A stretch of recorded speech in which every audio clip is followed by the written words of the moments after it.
தெலங்கானா மாநிலம் ஐதராபாத் அருகே கையில் உருட்டுக்கட்டை, பட்டாக்கத்தி உள்ளிட்ட பயங்கர ஆயுதங்களுடன் வந்த ரவுடி கும்பல் அங்குள்ள மளிகை கடையை அடித்து நொறுக்கி துவம்சம் செய்த சிசிடிவி காட்சிகள் வெளியாகி பரபரப்பை ஏற்படுத்தியுள்ளன.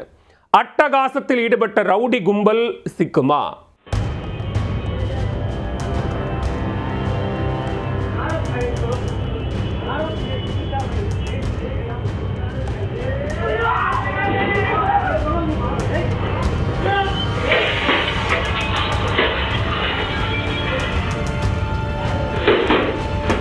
சினிமாவில் கடை வீதியை அடித்து உடைத்து பெரும் ரகடையில் ஈடுபடும் வில்லன்களை பார்த்திருப்போம்.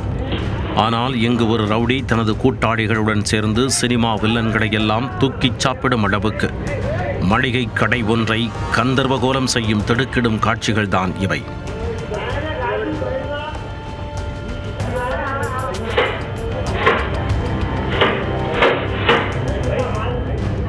நாங்கள்லாம் ராபான ரவுடி என கூறிக்கொண்டு மளிகை கடையை துவம்சம் செய்த ரவுடி கும்பல் மீது போலீசார் எடுத்த நடவடிக்கை என்ன? தெலுங்கானா மாநிலம் ஹைதராபாத்தில் உள்ள கலப்பத்தார் பகுதியில் சித்திக் கிரானா ஷாப் என்ற பெயரில் மளிகை கடை ஒன்று உள்ளது. அந்த கடைக்கு அந்த பகுதியைச் சேர்ந்த ரவுடி ஆசாத் என்பவர் தனது கூட்டாளிகளுடன் சென்றுள்ளார். அவர்கள் கையில் பட்டாக்கத்தி, உருட்டுக்கட்டைகள் என பயங்கர ஆயுதங்களை வைத்திருந்தனர். ஆவேசத்துடன் வந்த அந்த கும்பல் கடையில் உள்ள கண்ணாடி ஷோகேஷுகளை அடித்து நொறுக்கினர். கடைக்கு முன் வைக்கப்பட்டிருந்த ஐஸ்கிரீம் ஃப்ரீசர் மற்றும் கடையில் உள்ள பொருட்களை அடித்து உடைத்து தூக்கி போட்டு சிதறடித்தனர். அப்பொழுது கடையில் இருந்த பொதுமக்கள் அலறி அடித்து ஓட்டமெடுத்தனர். அங்கிருந்த கடை ஊழியரை பிடித்த அந்த கும்பல் அவரை சரமாரியாக தாக்கியதில் அவர் படுகாயமடைந்தார்.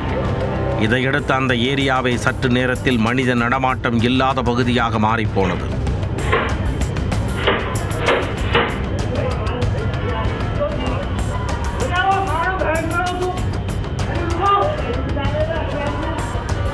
அந்த கும்பல் கையில் கிடைத்த பொருட்களை எடுத்துக்கொண்டு எஸ்கேப்பாக பார்த்தனர். அப்பொழுது தகவல் அறிந்து அங்கு போலீசார் வந்ததை பார்த்த அந்த கும்பல் தலைதெறிக்க ஓடி தலைமறைவாகிவிட்டது. இந்த சம்பவம் குறித்து வழக்கு பதிவு செய்துள்ள போலீசார் அராஜகத்தில் ஈடுபட்டு தப்பி ஓடிய ரவுடி ஆசாத் உள்ளிட்டோரை தேடி வருகின்றனர்.